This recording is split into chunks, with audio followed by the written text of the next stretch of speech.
Mesdames, Mesdemoiselles et Messieurs, bonjour. Je me présente Yannick Sayer. Bienvenue dans les cours, révisions et exercices sur site internet de mathématiques pour 6e. Voyons dans ce cours comment comparer les nombres décimaux.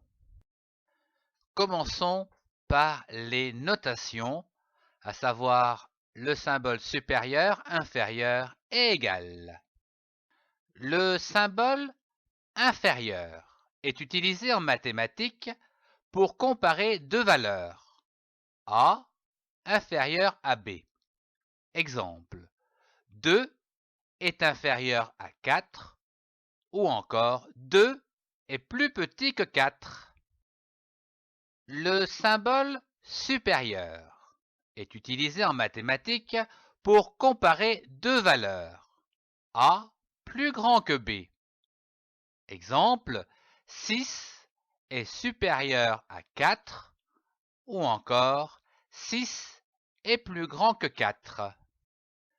Le symbole égal est utilisé en mathématiques pour comparer deux valeurs, comme par exemple A égale à B. Exemple, 5 est égal à 5. Voyons à présent comment comparer les nombres décimaux. Pour comparer les nombres décimaux, la première règle consiste à comparer les parties entières. Si les deux parties entières sont égales, la deuxième règle nous demande de comparer la partie décimale. Pour comparer la partie entière de deux nombres décimaux ayant un nombre de chiffres différents, comme par exemple 17, quelque chose et 141, quelque chose, la partie entière la plus longue est le nombre le plus grand. Ici, 141, quelque chose est plus grand que 17, quelque chose. Pour comparer la partie entière de deux nombres décimaux ayant le même nombre de chiffres, comme par exemple 12, quelque chose et 14, quelque chose, ici la règle est de comparer les chiffres de gauche à droite de cette partie entière.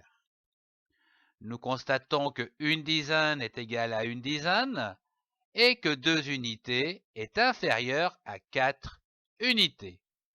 Le résultat est le suivant, 12, quelque chose est donc bien inférieur à 14, quelque chose.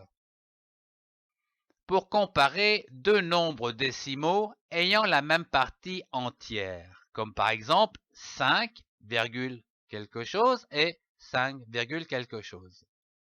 Il faut comparer ici les parties décimales.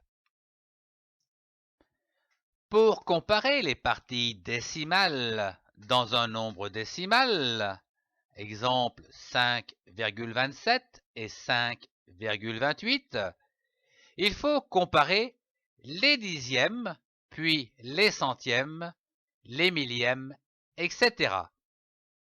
Ici, nous pouvons constater que 2 dixièmes est égal à 2 dixièmes et que 7 centièmes est inférieur à 8 centièmes. Ici, nous pouvons donc écrire comme résultat 5,27 est inférieur à 5,28. Voyons à présent comment ranger les nombres décimaux. Ranger les nombres décimaux dans un ordre croissant, c'est ranger les nombres décimaux du plus petit au plus grand. À savoir 2,5 est inférieur à 3,07, qui est inférieur à 3,08, qui lui-même est inférieur à 10. Nous pouvons ranger les nombres décimaux dans l'ordre décroissant. C'est ranger ces nombres décimaux du plus grand au plus petit, comme par exemple 10 est plus grand que 5,72, qui est lui-même plus grand que 5,70, qui est plus grand que 2,7. Voyons pour finir l'encadrement des nombres. Encadrer un nombre décimal, comme par exemple 1,23, c'est indiquer deux valeurs entre lesquelles ce nombre est compris. Exemple, encadrer ce chiffre de 1,23 au dixième près, ce qui va donc nous donner deux valeurs rapprochées, une inférieure et une supérieure au dixième, ce qui va nous donner comme résultat 1,13 est inférieur à 1,23, qui lui-même est inférieur à 1,33. Merci de votre attention.